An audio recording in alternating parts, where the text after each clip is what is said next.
ये अशोक लेलैंड की heavy commercial vehicle में 4123 BS4 गाड़ी है, 16 टायरा। और इसमें तकलीफ़ ये है बाबू, क्या तकलीफ़ है गाड़ी में? गाड़ी में नॉकिंग करता है, वाइट धुआं निकलती है। हाँ। गाड़ी दबता है। गाड़ी दबता है। नॉकिंग हमेशा करता है? हाँ। हमेशा करता है कि कभी कभी? नहीं, कभी बंद हो जाता है, कभी चालू हो जाता है। तो जब नॉकिंग करता है तभी सफ़ेद धुआं मारती है? हाँ।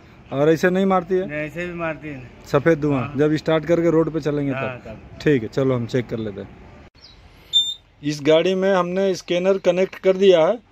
ड्राइवर साइड सीट के बाजू में कनेक्टर का 16 पिन का एडेप्टर आता है, वहाँ पे कनेक्ट करने के बाद ये हमने इग्निशन ऑन किया है। क्लस्टर मीटर पे किसी भी फॉल्ट का वाटर इन फ्यूल और इंजन मैनेजमेंट सिस्टम और MIL लैम्प, मतलब कोई भी लाइट जो गाड़ी में फॉल्ट हो ऐसा दिखा नहीं रहा है। और ये जो 3 लाइट दिख रही है, ये पार्किंग ब्रेक ऑन है और ये इंजन बंद है, इसीलिए ऑयल का प्रेशर नहीं है, तो ये लाइट चालू है। और डायनमो घूम नहीं रहा है, इसीलिए डायनमो चार्जिंग का लाइट चालू है। ये बंद गाड़ी में एक और दोनों लाइट बंद होना चाहिए। हैंड ब्रेक लगा है तभी ये लाइट होनी चाहिए। और इसमें क्या लगभग 90% गाड़ियों में ये जो ABS का लाइट दिख रहा है, तो ABS मेंटेन नहीं रखेंगे तो ये लाइट जलेगा। इसको स्कैन करने के लिए जब हम एंटर बटन दबाएंगे तो ये व्हीकल सिलेक्शन बोलेगा, गाड़ी कौन सी है, तो ये अशोक लेलैंड ही है। सबसे पहला ऑप्शन अशोक लेलैंड दिखा रहा है और उसके नीचे AL लाइट व्हीकल, तो ये लाइट व्हीकल में नहीं, हेवी कॉमर्शियल व्हीकल में आती है। तो अब उसी पे एंटर करेंगे। उसके बाद ये स्टेज मांगेगा। स्टेज मतलब ये गाड़ी कौन सी है, BS4 है या BS6 है। तो उसके बाद ये गाड़ी BS4 में आती है, तो हम BS4 पे एंटर दबाएंगे और ये BS4 हो गया। उसके बाद इसमें EDC सिस्टम किसका है, मतलब फ्यूल सप्लाई सिस्टम, तो इसमें EDC 17 आता है। EDC 17 बोश का फ्यूल सप्लाई सिस्टम है, तो ये EDC 70 पे एंटर करेंगे। उसके बाद ये पूछेगा 4 सिलेंडर है, EGR है, SCR है, BSCR 750 है या SCR 752 है। तो ये गाड़ी BSCR 750 है, तो उसको वहाँ पे BSCR 750 पे जाने के बाद जब हम एंटर करेंगे तो कम्युनिकेशन हो जाएगा। और ये कम्युनिकेशन हो रहा है और ये सर्च कर लिया और ECM के साथ कनेक्ट हो गया है। इस गाड़ी में लाइट क्लस्टर मीटर पे कोई भी फॉल्ट कोड दिखाने वाली लाइट या मैसेज नहीं दिख रहा है। इसमें मैसेज का क्लस्टर मीटर नहीं है, पुराना क्लस्टर मीटर है, तो लाइट दिखाती है, लाइट नहीं दिख रहा है। तो सबसे पहले हमें ट्रबल कोड में जाना पड़ेगा। ये जो ECU का डिटेल हमने देख लिया और उसके बाद live data, trouble code, clear DTC, adjustment, actuators, flashing, तो ये हमको अभी काम है ट्रबल कोड का। तो ट्रबल कोड में जाने के लिए बैक स्टेज जाएंगे। ESC दबाने के बाद ये बैक स्टेज हो गया। अब जिस ऑप्शन पे जाना है, हमको ट्रबल कोड पे जाना है, ये हम ट्रबल कोड पे गए और वहाँ पे जब एंटर का बटन दबाएंगे तो ये ट्रबल कोड दिखा दिया है। इसमें जितने भी ट्रबल कोड हैं, तो कोड के नंबर और उसके जस्ट बगल में उसके डिस्क्रिप्शन और उसका एक स्टेटस, मतलब अभी भी गाड़ी में है कि आके जा चुका है।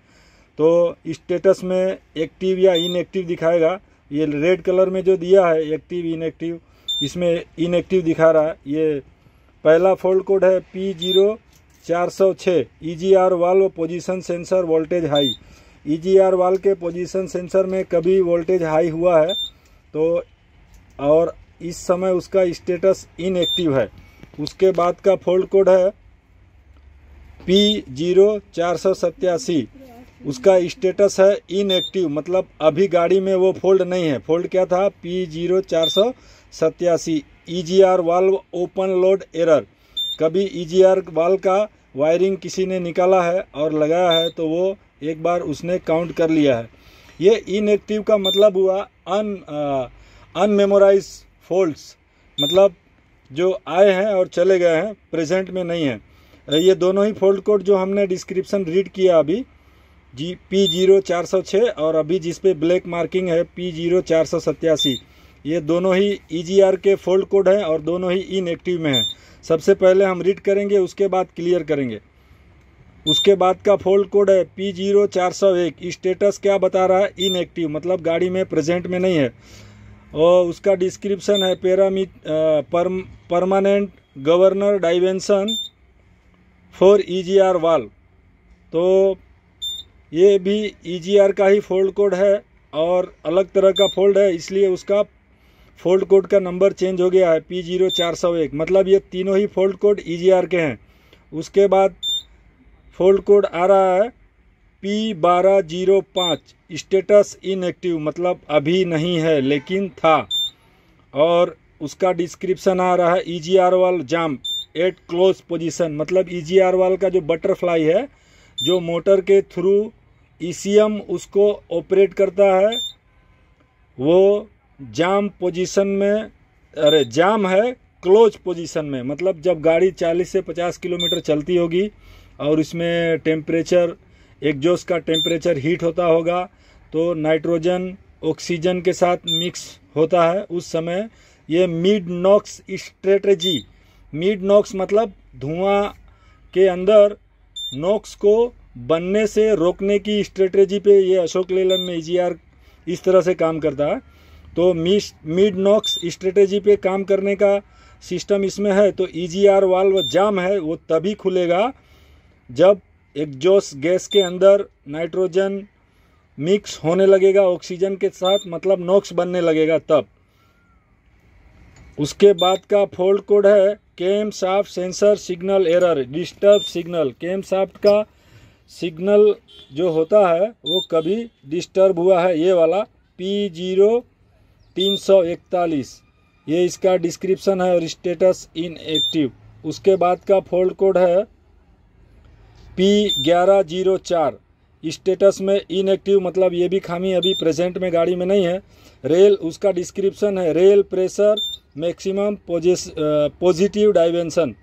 रेल का प्रेशर बहुत ज़्यादा बड़ा है और उसका फॉल्ट कोड यहाँ पे जनरेट हो चुका था, अभी इनएक्टिव में है। उसके बाद का फॉल्ट कोड है P0204। स्टेटस मतलब फ़िलहाल में नहीं है, इनएक्टिव मतलब अभी गड़बड़ी नहीं है, लेकिन ये आके जा चुका है। इंजेक्टर फॉर ओपन लेड, मतलब 4 नंबर के इंजेक्टर का वायर किसी ने खोला है या टूट गया था लेकिन अभी जुड़ा है, या क्रैक होगा, पकड़ते छोड़ते होगा, इस तरह का इसका मतलब हुआ। इंजेक्टर 4 नंबर का वायर कभी भी ओपन लोड हुआ था, किसी ने खोला था, या क्रैक होगा तो हिल के ओपन हुआ था, और अभी फ़िलहाल में जुड़ा है क्योंकि इनएक्टिव में है। उसके बाद का फॉल्ट कोड है P0501। स्टेटस इनएक्टिव, प्रेजेंट में फॉल्ट नहीं है। उसका क्या है? Possibility error in vehicle speed, kilometre कभी बंद हुआ है, क्लच का काम हुआ होगा या कुछ भी हुआ होगा, या किसी वायरमैन ने व्हीकल स्पीड का सेंसर का वायर निकाला होगा या लगाया होगा, या किसी ने खोल के टाइट किया होगा, टेपी किया होगा, अगर जुड़ा है तो वो उस समय, अभी प्रेजेंट में किलोमीटर गाड़ी का चालू है, ड्राइवर ने किलोमीटर बंद का कंप्लेन नहीं किया है और वो इनएक्टिव है, मतलब वो गड़बड़ी आके जा चुकी है या तो आते जाते रहती है, वो हम पता करेंगे। उसके बाद का फॉल्ट कोड है P0203। P0203 ये फॉल्ट कोड है, उसका स्टेटस है इनएक्टिव। इनएक्टिव के बाद उसका डिस्क्रिप्शन है इंजेक्टर 3 ओपन लोड। तीसरे नंबर का इंजेक्टर में भी खामी बता रहा है। खामी में ये था कि कभी उसका वायर किसी ने खोला है या अपने आप क्रैक होगा, खुला होगा, हिला होगा, फॉल्ट कोड आया है, प्रेजेंट में नहीं है, इनएक्टिव में है। उसके बाद का फॉल्ट कोड है P0268।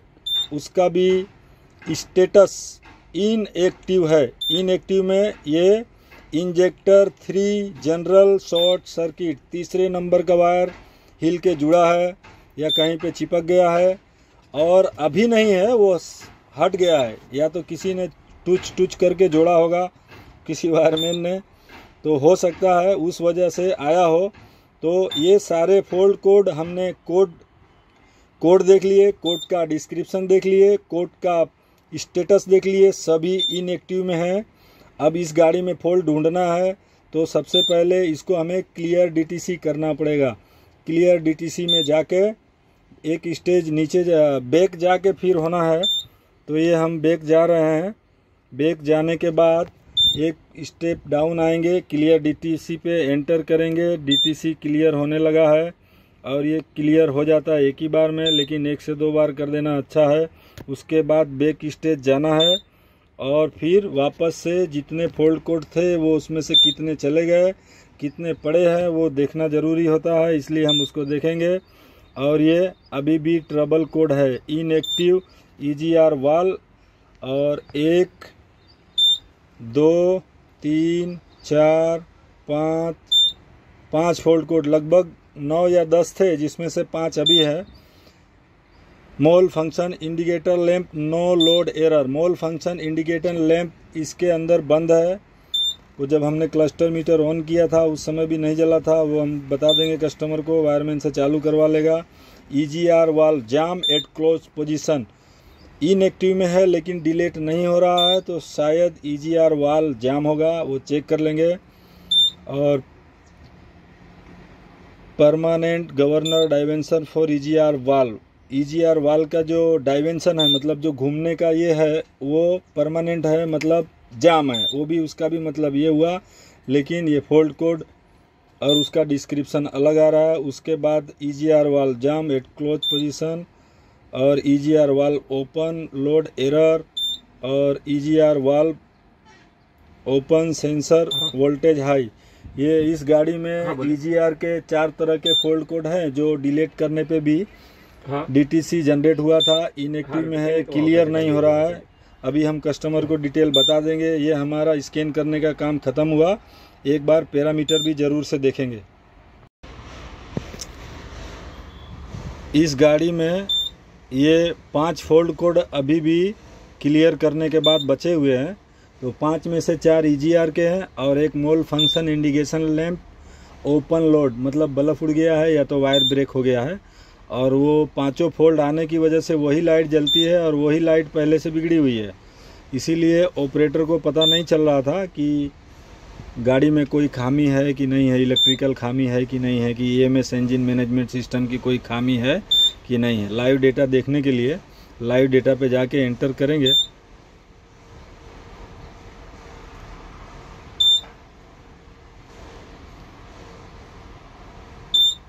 ये लाइव डेटा पे एंटर हो गए और एंटर होने के बाद डिफ़ॉल्ट ग्रुप पैरामीटर में जाना है हमको। तो वहाँ जाने के लिए जब एंटर दबाएंगे तो ये पैरामीटर सेट 1 में इंजन का स्पीड, इंजन बंद है तो 0 है। व्हीकल स्पीड, गाड़ी खड़ी है तो वो 0 है। एक्सीलेटर हमने दबाया नहीं तो परसेंटेज 0 है, उसको दबाते हैं। ये 100%, ये बीच में दबाया, ये 37, ये 48%, ये छोड़ दिया, 0%। Accelerator pedal okay. Injector quantity current, ये गाड़ी बंद है। इसको एक काम करते हैं, पैरामीटर की हर चीज़ देखने के लिए हमें व्हीकल को स्टार्ट करना पड़ेगा, सभी पैरामीटर के वैल्यू आने लगेंगे।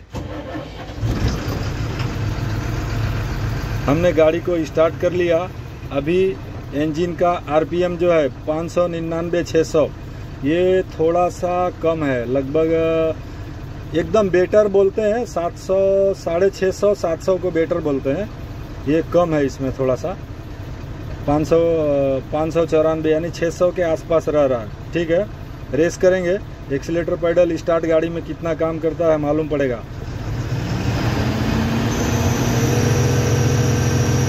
ये 2641 RPM, ये भी 200 RPM कम है, थोड़ा कम है।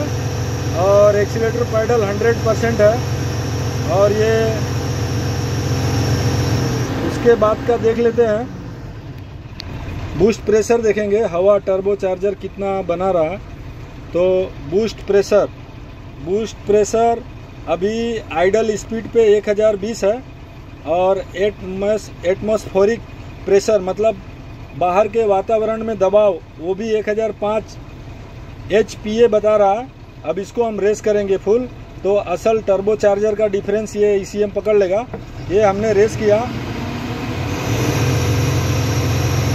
ये 1578 HPA का प्रेशर बता रहा है। बूस्ट मतलब इंटरकूलर से इनटेक मैनिफोल्ड पे इतने प्रेशर से हवा जा रही है, फिल्टर जाम नहीं है।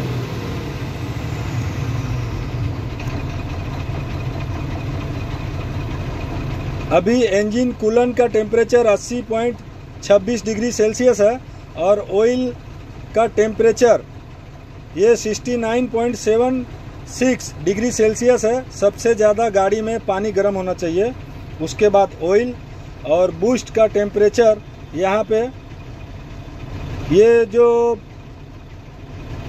ऑयल प्रेशर से नीचे दिखा रहा है 32, 23, 00, ये थोड़ा इसको हम करेक्ट कर लेंगे। बैटरी का वोल्टेज गाड़ी स्टार्ट है इसीलिए 2 बैटरी को मिला के 24 होता है। डायनेमो उससे अधिक वोल्टेज हमेशा बनाता है ताकि करंट फ्लो हो बैटरी के तरफ। तो ये 27.74 वोल्टेज बता रहा है। कैम शाफ्ट का स्पीड एनी टाइम इंजन के स्पीड से डबल होना चाहिए। कैम शाफ्ट का स्पीड आधा होना चाहिए, आधा होना चाहिए। तो जैसे इंजन का आइडल स्पीड हमने 600 के आसपास देखा था, तो ये 300 आरपीएम पे, मतलब क्रैंक फ्लाईव्हील 1 राउंड लेगा तो कैम शाफ्ट आधा राउंड लेता है। इसलिए इसके फुल आइडल पे भी ये 2600 जा रहा था। इसका मतलब 1300 से ऊपर, 1300 से ऊपर कैम शाफ्ट का नहीं बताना चाहिए। देखते हैं, ये 1322 बता रहा है, ये एकदम सही है। और उसके बाद गाड़ी का आइडल सेट पॉइंट नीचे बताएगा 600 आरपीएम पे है। ये हमने पैरामीटर देख लिया। ये प्राइमरी पैरामीटर है, ऑयल का प्रेशर, पानी का टेम्परेचर, ऑयल का टेम्परेचर, एयर का प्रेशर, एयर का temperature, idle speed, maximum engine RPM और एक्सीलरेशन पोजीशन, छोड़ने पे 0, दबाने पे 100। ये प्राइमरी पैरामीटर होता है। ये गाड़ी में देखने से अगर कोई फॉल्ट जनरेट नहीं हुआ है तो ये पैरामीटर देख के भी हम गाड़ी में खामी है पता कर सकते हैं। अभी ज़्यादा डिटेल में बनाएंगे तो वीडियो बहुत लंबा हो जाएगा, बोरिंग लगेगा। इसीलिए अब हम बस करते हैं और गाड़ी का काम भी करना है।